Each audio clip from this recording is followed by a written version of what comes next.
This is the Untitled Film Project Podcast. Watch, then come listen. Let's talk about the movies. This time, we're talking about The Hunger Games, Ballad of Songbirds and Snakes, the prequel to the original Hunger Games series. And we no longer have Katniss Everdeen.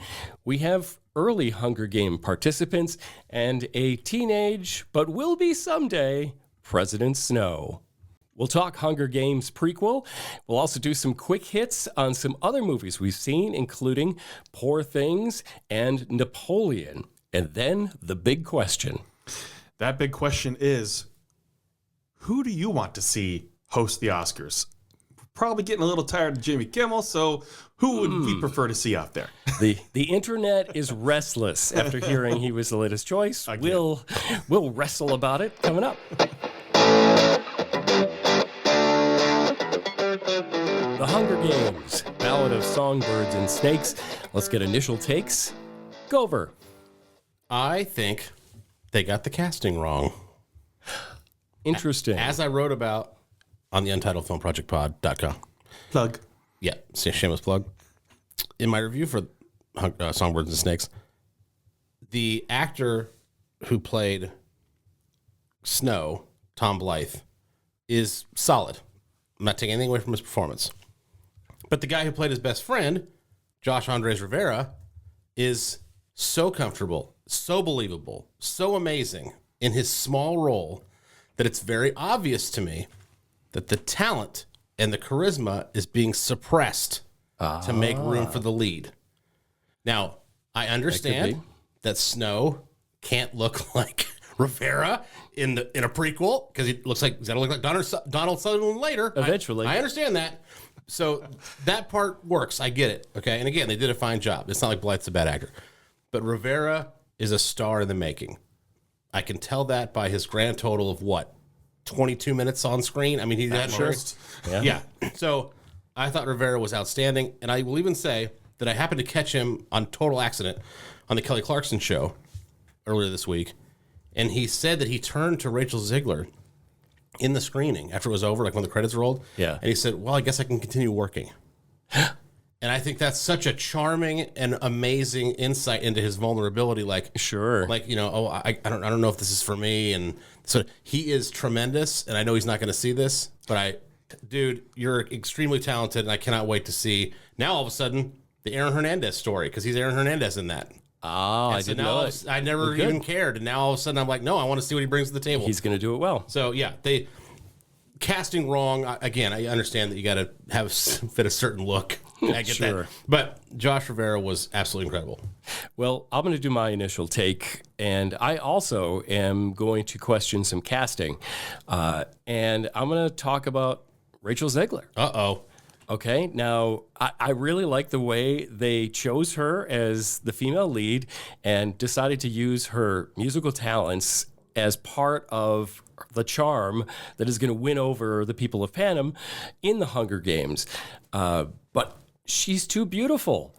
It's like if you're coming from District 12 and you're dirt poor, it shouldn't look like you walked out of the best salon in LA. Okay, I'm sitting there going, like, because my wife has trained me, so I'm like, damn, those are perfect eyebrows. Man, she's just like every scene, she just looks so gorgeous, and it's out of place, I think, in the movie. They should have, they pulled a she's all that. Yeah, rub dirt on her or something. Something like that. But I will say, the rest of my initial take is just that I didn't think I wanted a Hunger Games prequel because the original Hunger Games started off great and they kind of petered out as they went along, in my opinion. Peter. And they petered out. They petered out. I love it. I hate it. You're welcome. And so I wasn't that, I got to have some more. But the movie won me over. I didn't realize I did want to see some more. So that's my initial take of Songbirds and Snakes. All right. So Bradford. I have some issues. Well, with the film and personally. Yes. Oh, not enough time for the personal ones. Don't we all? I feel like it was actually pretty wonderfully acted Rachel Zegler has a beautiful voice. She's great. I was impressed. The writing, I think, was actually done pretty well. It didn't there wasn't cheesy. The cheesy was there was meant to be cheesy with Jason Schwartzman's character as well with Flickerman. So funny. Something didn't click for me. Something did not click to make me connect with the characters. Again, good acting, great singing, good writing, didn't click. And that frustrates me because I wanted to enjoy it more because I love the Hunger Games. I've read the books. I've read this book as well. With the movie, it felt unnecessary to me because when I want to know more about the Hunger Games, there's the book, and that's what Suzanne Collins decided to do is write this book on Snow.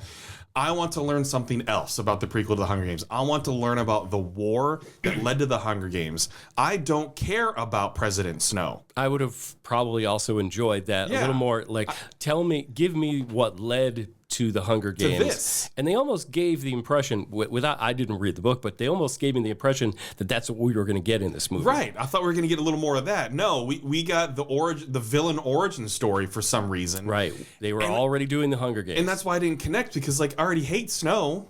I already hate him as a character, as a person. I do not care for him because he's built that way. Right. So why do you want me to empathize a little bit with him? I don't like when that happens. Interesting. I don't want to empathize with the villain. Be like, oh, well, now I see why he's murdered so many people is because of what he went through and he was abandoned in the forest.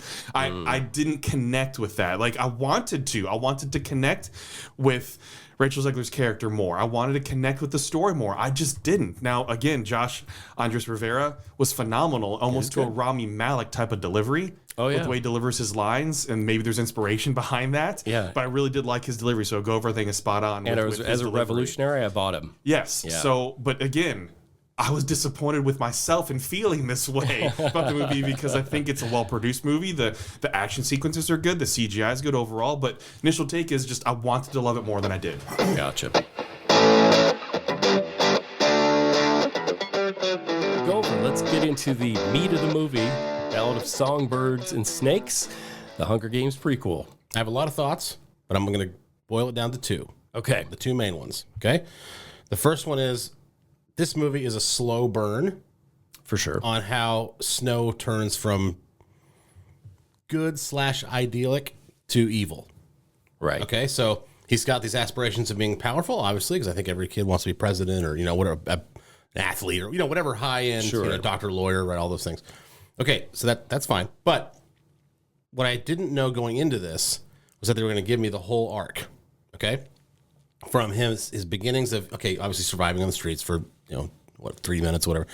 But also being like, okay, so he's now at this stage where he's about to walk in, get this Plinth prize, whatever. And then all of a sudden the rug swept out from under him. Now his life is going to change. But at that point, he's good. His cousin even delivers a line of saying, "You're good. You're a good person." Because Mostly good. Yeah, because that's what she knows. She knows him as that. And then at the end of the movie, he's turned evil and bad, and now all he wants is power. He's power hungry, and he knows that's the way to. Because the world screwed him over, so he's going to screw over the world. Right. Yes. So my point of saying all this is that it's the full arc from good to bad for him. Okay, and that's fine. Here's the problem. I focused on Rachel Zegler's character. I thought this movie was about her. So did I. The first two parts, because it's broken into 3 parts. So the first 2 parts, they could have rolled credits. I wrote about this in the Untitled Project Pod.com as well. If they could have rolled credits, like after he got processed and he's like, send me to 12, and they could have left it on a cliffhanger right there without the bribe, or maybe showing the bribe but not the actual thing. Like they could have rolled credits right there, and that would have been one movie. So you're saying part 3 was basically a really long epilogue? Yeah. Yeah. That's exactly what's in my notes. This is still a good way to go. Is that everything after the bribery, we'll put it that way, everything after the bribery, you could have put as a mid-credit scene, a 45-minute mid-credit scene. I didn't need Longest that. ever. I didn't need that. Again, I go back and think about it. Okay, it's the arc of him, but in my watching in the theater, I thought, it's about Lucy Gray. Yeah. It's not a story about him. It's about Lucy Gray, and therefore the movie ended when he bribed the woman to let him go to 12. So Movie's over. So he could be with her. Movie is over. It's over. So you didn't want the full villain arc. You just wanted the seed planted of the villain arc kind of thing. Yeah, I didn't need, again, to your point earlier, I've seen the villain. I've seen what he becomes. I don't need all that. Already know. I had enough, right? Yeah. So all this to say is I went back and saw it a second time because my wife and kid hadn't seen it, and they really, really wanted to see it. So I've actually seen it twice. Okay. Okay, so it's very fresh. Yes, yeah. So the screener was I don't need, like, where is that? Why is the third part even in there? The second viewing, it was like, oh, it's about Snow from front to back. And in that case, it works. The problem is it's called The Hunger Games. It's about The Hunger Games. Well, The Hunger Games are over after part 2. I mean, Mockingjay was definitely not the Hunger Games anymore. Right, but I'm saying in this movie, it was over. We thought we were getting an origin story of something else, not a President Snow. Right. So my point is, it was a mess in that regard. That's my deeper dive. It's 2 movies into one. They could have easily made a second film. They could have cut it right there. People have said that. And give us a second film with more color in it. And it was fun for the first 2/3 of the film. And after that, it was like, this is all unnecessary. I don't need to see this. Give it to me in another film. Unnecessary I'm gonna take is a key word here because I used it too. Yeah, I'm gonna take it one bit further because I agree with you. That at the end of the Hunger Games, and maybe just a little bit after that, end of movie. I was ready to walk out. Yes, I was happy. I was satisfied. I got what I wanted from the movie. The drama was there. The energy was there. The performances were there. Children died. I was ready. Yes, it was compelling. Yes. The Hunger Games, the simple thing of it is that no matter what you say, like I've seen Hunger Games before, the Hunger Games is a compelling premise that no matter what, if you're invested in any character whatsoever, you are in. Yes. Right? It Agreed. works. Yes. The part where, Coriolanus, I'm going to get into this in a little bit, but, the outrageousness of the names that Suzanne Collins has decided to give her characters just to make it different was silly to me. As far as, young Snow, like that part where he's in the forest and he's, shooting up at the birds and, you kind of see like where he really turns could have been the first 5 minutes of another movie. I wouldn't give it another movie. I would give it the first 5 and then move on to something else. But I don't know the book, so I can't say exactly what I would do, but I didn't think it deserved another 40 minutes. I was like, at that point, I figured I should have been home. Completely agree. Yeah. A lot of the things I liked about the movie, I liked a little bit of a good peek into life inside District 12. I liked that, Rachel Zegler's character, Lucy Gray Baird, was kind of like, she's kind of a pop culture phenomenon in her own district. I did have. She's a gypsy, so. Yeah. and it definitely had, a below the decks feel from Titanic. That they're, Yes, you know what I mean? Okay. It's a lower class working town, and these are the way things are there, and they're a little bitter. And it was kind of a neat, fleshed it out a little more than what we got in the original trilogy. And the fact that they let her sing, she's a great singer. If you haven't seen her, go watch Steven Spielberg's West Side Story from I think 2021. I believe it's 2021. Yeah, and you see Ariana DeBose, who is in Disney's Wish and is the star of that. And Josh Rivera. Yes, exactly. So you're seeing these great people. Go see them in a phenomenal movie that got kind of overlooked by quite a few people. And COVID.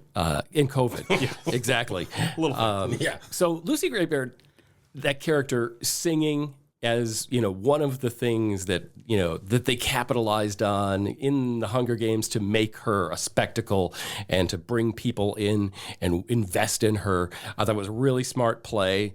Can only do that once, but they used it well. I found it very compelling. The action was good. I thought because the Hunger Games are brutal, and I thought they showed maybe a little more of a brutality, which I think was a little more realistic than the first Hunger Games movies. And I really enjoyed what happened, how they used things, how, Coriolanus, sort of helps her, but he's helping himself, and sometimes it doesn't always work out. So, this is a compelling movie until the third act, which you could have just left off.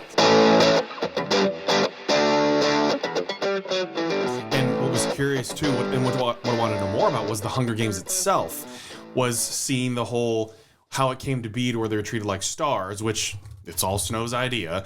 But before that, how they're being treated truly like animals, how they're being brought in on the train in stock cars and not being treated well and fed well, and how they're stored in a zoo. They're being poked with sticks, just like you would a tiger all the time, and how it's just an arena, not an arena that has technology in it, but a literal arena where they can explore anything in the arena, but it's just in an arena. And seeing that part of the primitiveness of it made me go, so how much of a jump in technology there was with these Hunger Games over the decades leading to Katniss Everdeen and as well, which there were those Easter eggs there for it's a Katniss. Yeah, that was an eye roll moment for me. It's like, a little bit. Did you have to? But she said it was, my wife said it was in the book though. Oh yeah. But see, it translates better in a book than it does in a movie. For sure. I'm just saying. That's the thing. Because it was an eye roll moment for me, having not read the book. I was like, really? That's where you reached? But when you read it in a book, it hits different in a book. Sure. I gave it immediate forgiveness once I knew it was in the book. Right, yeah. Sure, it's set up right. But that's what I would want to explore more, is the whole premise of the Hunger Games. That's what I'll keep on going here, is like, please, Miss Collins, give us that. Give us the war and the leading to the Hunger Games, because we saw the brutality of things and the cringy moments. Like, we're meant to cringe and feel uncomfortable because this is something that, if things go awry, hopefully decades from now, not anytime soon, this could happen. This is not meant to be fantasy. This is meant to be science fiction. It's a cautionary tale. It's cautionary. Close enough. Yes. To be relatable. And Flickerman's delivery of the cringe moments, of how they make it a spectacle of children killing other children and then human beings killing other human beings for the sake of spectacle, is not something that's so far-fetched.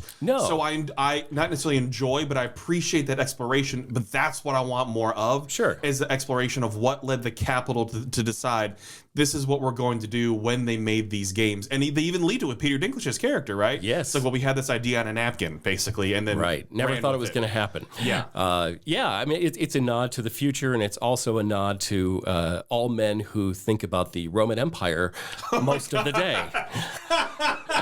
Because it's a gladiator spectacle. I mean, even the auditorium they had it in almost looked like the Colosseum. But you mentioned Lucky Flickerman, who I am going to say absolutely makes this movie. Without Jason Schwartzman's appearance as the ancestor of Caesar Flickerman, as Lucky Flickerman, who's just finding the role of hosting the Hunger Games because he's also a weatherman, was brilliant. His execution of it, his comedic timing was fantastic. And just when things are getting so uncomfortable and so angst-filled, he delivers a line that acknowledges what's happening and gives it a, oh well, and so much for them. Bye-bye. That it was just like this relief valve of comedy that, if done too much, would have been bad. If not done enough, wouldn't have given you that relief. I love Jason Schwartzman, my favorite actor in the Hunger Games prequel. Well, we're throwing out actors and performances then. Viola Davis. She was good. On her as the villain. I think she played the role really well, and the makeup she had to go through. I think she just TikTok that's out 4 hours of makeup to prepare for this, with how they're able to do her face and her hair, the prosthetics and everything. Plenty of prosthetics as well. So, and the way she acted was just so different from anything we've ever seen her in. And obviously, I mean, she's proven that she's one of the great actors of our time. Oh yes. But to see, it was fun to see her go places that I didn't expect her to go to in a character. Loved it.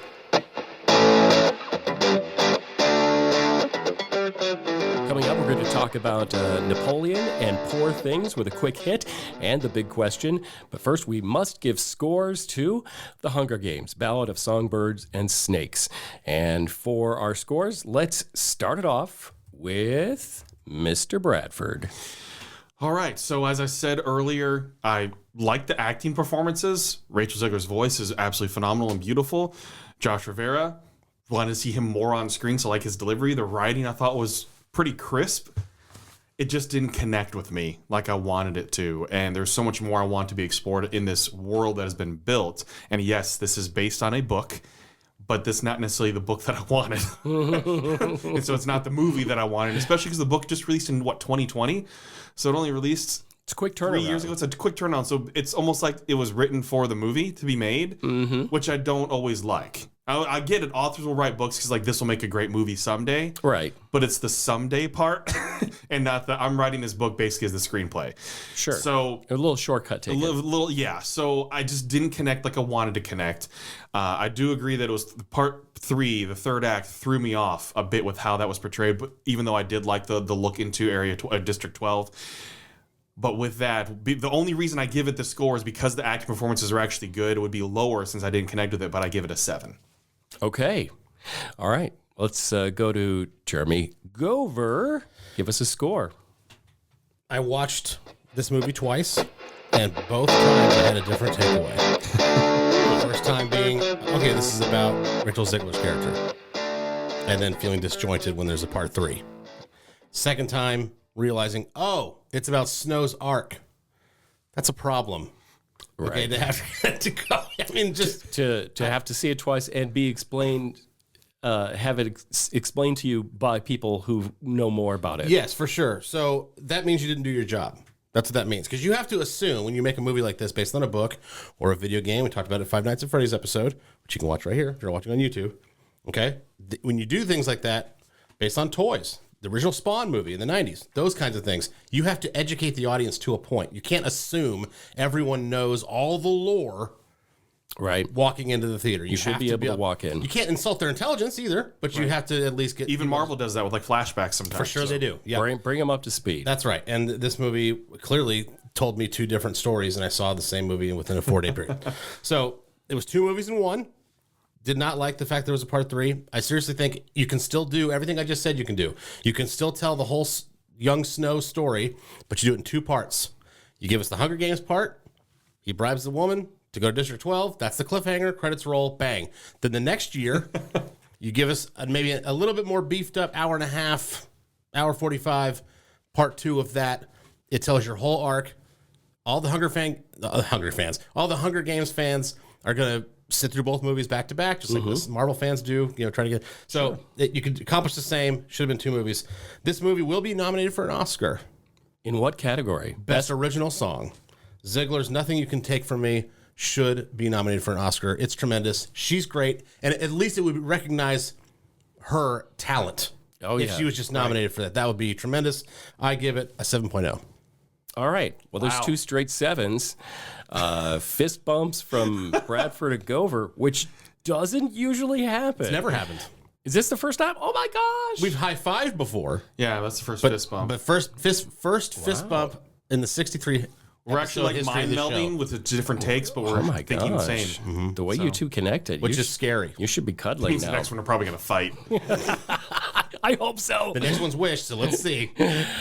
So for the Hunger Games prequel, the movie that I didn't know I wanted, I thought was pretty good. At the beginning, it's a lot younger. Even the color tone of the movie reminded me of early Harry Potter. Okay, they're kids. They're kind of at a school together. It just had those warm tones. I mean, there's almost scenes in the train station that looked like track 9 3/4. So I'm just like a vibe that it gave off. I liked. Rachel Zegler's character, even though she was too pretty for the role, they should have just ugged her up a little bit. Ugged her up. Let your eyebrows grow, lady. Yeah, come on. And I sort of liked the, President Snow arc and where he was beginning and changing. I thought the battle sequences within the Hunger Games very entertaining. Much too long. Don't give me the third act, and I probably would have given it a higher score, but because I was entertained and it overcame my I don't think I need to see this, I'm actually giving Ballad of Songbirds and Snakes a 7.5. So close to a unanimous score, which know. we've also never had, by the way. Right. But I will take this as we're all kind of thinking very similar things. Very similar, and I think this is the first time I've given the highest score of the three. No, I don't think so. Maybe not. Okay. That one's not stored in my brain. All right, let's talk about two movies in theaters that we'll give a quick hit on, and maybe not a full episode's worth. Let's start with Bradford. You went to go see Emma Stone in Poor Things. I did, and this was curious. Did you see Emma Stone in Poor Things? You see a lot of Emma Stone in Poor Things. More than we've ever seen here. I didn't know what to expect. You know the main premise, and this is not spoiling anything for you because it doesn't come out for a bit. It's a young woman is brought back to life by an unorthodox scientist and doctor, played by Willem Dafoe. This is one of the most curious, intriguing takes on feminism and self-exploration that I've probably ever seen. Really? And that is kind of set up the story a little bit there, too, that this is not going to be for everyone. Even more than Barbie, would you say? Oh, I'm completely sure in a much different way. Okay, just... so that's why I say curious and intriguing, because this is a very, very dark comedy. I mean, dark comedy. You do not bring your children to this movie, folks. Okay.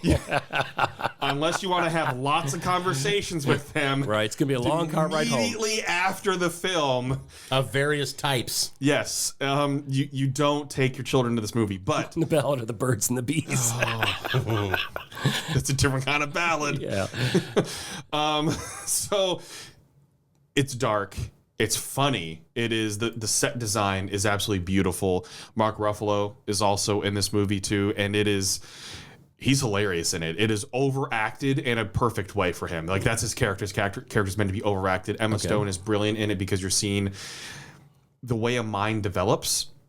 With her story, but it is one of those. If you appreciate film, you appreciate dark humor, and you appreciate something that has depth that is going to make you really think way past watching the film, where you're going to get out of there going, I really don't know exactly what I just watched, but I'm going to keep thinking about it so I can figure out what I just watched. Those are fun for me. Then you're going to enjoy this film. And I say enjoy and appreciate, because there can be joy brought from this because you're getting a full character story throughout this film.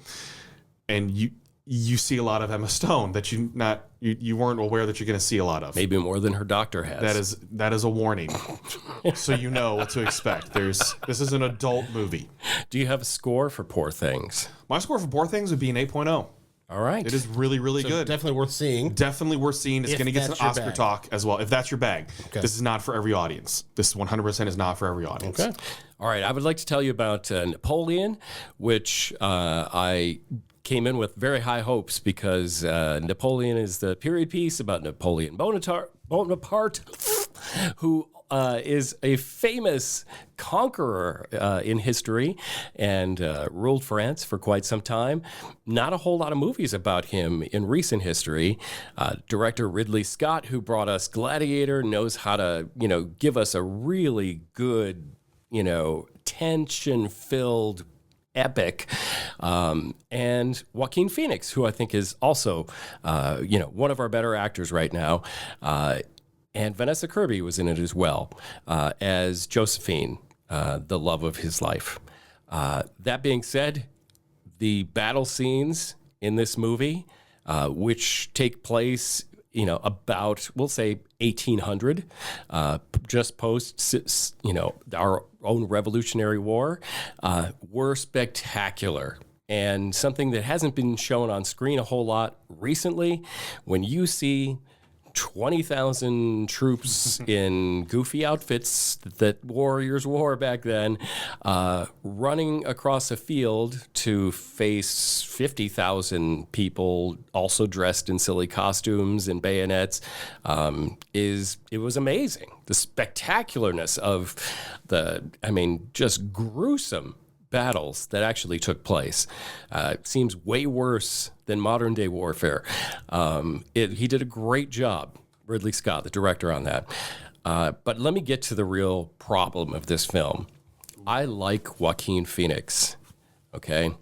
He plays a Napoleon who is kind of a guy that comes out of nowhere, gets notoriety because he's a brilliant war tactician. Okay, but that's the only reason he gets anywhere. He's not respected by the French people, any of the French governments, of which they turn over many times in this period of history, or any other government or other military. So he's not a guy who's respected a whole lot. The movie is mostly not battles, but the story of Napoleon's arc from coming out of nowhere, becoming Emperor of France, and then eventually being sent off to live on an island until he dies. So the movie really kind of has that three parts to it: early Napoleon, powerful Napoleon, emasculated and dethroned Napoleon. Joaquin Phoenix may have gone Nicolas Cage on us. I have never seen him do this. He took it too far. He was pretty good in the first third of coming to power. When he comes to power, he plays the character ridiculous, silly, stupid. A man who makes horsey noises when he's like wants to get in bed with his wife, who actually stomps his feet like a horse would. He just went so over the top that I think he may have jumped the shark. There was a time when Nicolas Cage was making movies, and we knew he wasn't maybe as great an actor as Joaquin Phoenix is, but then he kind of became a parody of himself. And I think that may have happened here with Joaquin Phoenix. It's so weird and so out there and doesn't fit the rest of the film. Like, there's no reason for all of a sudden him, like, just because he's emperor, to be a crazy weirdo character that Nicolas Cage would play. So I found that very hard to take. And there was a lot of parts of this movie, and if you're going to explore Napoleon, give me different aspects of his personality. Why was he just this poor soul at the beginning? And I really kind of left disappointed. This is a long movie. I'm going to give it a 6.5. Time for the big question on the Untitled Film Project Podcast. We want your input too, but first we'll give you ours so you can rip ours apart, as we will each other. Little Hunger Game, we'll stab each other with tridents over our answers, probably. Tell everybody what we're answering. All right, so the big question is, Jimmy Kimmel recently announced as the host of the Oscars again. Who would we want to see host the Oscars? So, Gover, let's go to you first. I'm going to go to my standby. David Spade. You love David Spade. I'm a huge David Spade fan, but usually it's because he's kind of an under-the-radar kind of guy. Like, he's funny. His stand-up comedy is outrageously funny. But his projects that he works on, other than like Tommy Boy and Joe Dirt, the rest of them are kind of underplayed, right? Even when he played Cusco in the Disney movie Emperor's New Groove, that's an underrated movie. No one really talks about that. They talk about other stuff, right? So he kind of has these kind of, not bit parts, but like these kind of smaller films. Yeah. But he seems to score in most of them, right? The Wrong Missy, Netflix is hilarious, but it went under the radar because it was during COVID. So there's a lot of that. But with the kind of self-deprecating, but also willingness, Hollywood Minute, which he's known for in SNL, to kind of go after some people in a light way. It could be pretty snarky. It would be pretty perfect, I think. So I would like to see David Spade host the Oscars. All right. Well, let me throw the first trident and say that would be an encouragement for me to not watch. I'm not a big David Spade fan. That's fair. I don't know if general audiences would. No, they wouldn't. But it's better than going to this the same time with Jimmy Kimmel every single time. Right. The copy and paste Jimmy Kimmel. Copy and paste Jimmy Kimmel. Right. Yep. Yeah. All right, Jim. All right, it comes to me, and I'm going to go outside the box, and maybe this is some recency bias because America, I think really enjoyed his coming out party on Saturday Night Live. Most recently, I'll say it is comedian Nate Bargatze. I almost was going to go there. Was almost going there. Okay, Nate Bargatze he's now I think become a mainstream guy. We've known about him because he's a comedian that came out of our local area, and we've known how funny he is because of our proximity to him and being able to see him quite often. But he has many Netflix specials, and he just banged it out of the park on Saturday Night Live with some of the best skits, including his George Washington weights and measures scene, which I think is, going to go right up there with Cowbell. It's just so good. It's going to live for a long time. Nate Bargatze's, his stand-up routine is sort of awkward, self-deprecating, and everyman. And I think that's what the Oscars really need, because what do they get criticized the most about? Oh, you're showing me movies that I've never seen, I don't want to see. You're elitist. You're different from me. I can't relate to any of you people. You're just patting yourselves on the back. And I think that Nate Bargatze has a great way to point out very obvious things comedically without being... Let's just say he's not Ricky Gervais, okay? And I loved Ricky Gervais. But he's going to do it in a way where there's going to be a sting, but he might even throw it at himself, but we know who he's really talking about. And I think people would really enjoy Nate Bargatze hosting the next Oscar ceremony. Okay, well, if you're going outside the box, then maybe I'm really going outside the box here. Oh, Bradford, I don't even want to see the box. I want to be so far away from the box I can't see it. Or it may be meta and going in the box deeper. Okay. So let's see here. Who I'd love to see host the Oscars, and I think you'd have people tuning in based on curiosity alone, would be the Muppets. Oh. You have Kermit the Frog be the main host, and you have different Muppets paired with celebrities to introduce each award. That, if done properly, that could be fantastic. Would people watch it? People would 100% watch it based on curiosity alone. Their curiosity would be piqued. Because then Muppets can throw jokes. Oh, yeah. They throw jokes, and they get away with a lot because it's a freaking puppet. True. And they get away with a lot of things. And you pair them with real life celebrities to present awards, then you're featuring all the Muppet gang. You're also featuring different celebrities. And a lot of times it's just the Muppets would break that tension a lot of times of the award shows are self-awareness and self-absorbed and so much about me and the Hollywood culture that I think for a general audience would break that up a little bit because they're like, okay, they're really trying to actually entertain us here with who they're bringing in as the host. That is the greatest idea you've ever had on this show. That's solid. Holy crap. That's solid. Thank you.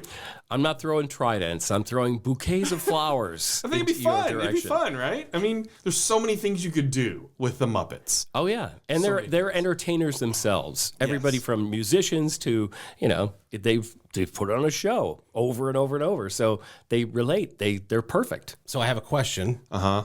I know this is all fantasy anyway, but I still have a literal question. Would the Academy think it was making a mockery of the Knights? Because we just talked about, Jim just said, it's this snooty kind of entitled, elitist. No, you do it right, and they're not going to. Yeah. Okay, I know that. I really don't think they would. Okay. I would say they would secretly say, "Oh, this is below us. We're too special for this." But they could never say it out loud because nobody's going to let you talk bad about a Muppet. No. And the ratings. The ratings would be there. And what does it come down to more than anything else? Are people watching and are the sponsors making money? Because they don't watch anymore. Nobody watches anymore. It's not entertaining. They get the recap. It's not fun. Yeah. They'll get the clips they want. For the actors, they're very actually curious, and the category is actually curious, and almost immediately on social media. Right. So why watch the whole thing as a general audience? Why I'll watch the whole thing. Why devote 3.5 hours to did that one movie I saw out of the list they have win anything? Which is what we talked about last year This is why Top Gun Maverick, I think, was nominated for Best Picture. Yes. Because, yes, it was hugely successful, obviously, and rightfully so. But it was nominated among Best Picture, which was laughable to me because they needed something to gravitate to the original, to a wide, diverse audience that people have seen. That people went to the theaters for the first time in a few years. Right. They can't market everything everywhere all at once because no one's seen that. But we better get an I'm Just Ken musical number at the Oscars. That's true. I think we're going to get it. I really do. Just say it. I think so. With OG cast. Well, yeah, you can't. Yeah. Yeah, you can't have just, generic guy out there singing. Brian Gosling singing. Brian Gosling. Like Tom Hanks' brother doing all the voices for the toys and video games. Yeah. Or whoever came in second on what The Voice. What do you think? Tell us if we're crazy, if we're nuts, or who do you think would make a fantastic host? You can do that on social media, on Twitter, Instagram, Facebook, wherever you listen to us. Just write us a comment even. Leave us a comment. Leave us a review. Please. And let us know who you think should be hosting the Oscars. Yeah. And I would guarantee you, I'm going to agree with probably 3/4 of what you say. So most likely, I'm going to be going, yeah. Thank you for listening to the Untitled Film Project Podcast. To support the show, please rate, review, follow, and subscribe. Original music by Jeremy Schwartz. Special thanks to the Music City Film Critics Association. Editing and post-production by Jeremy K. Gover. Voiceover by Chad Bennett.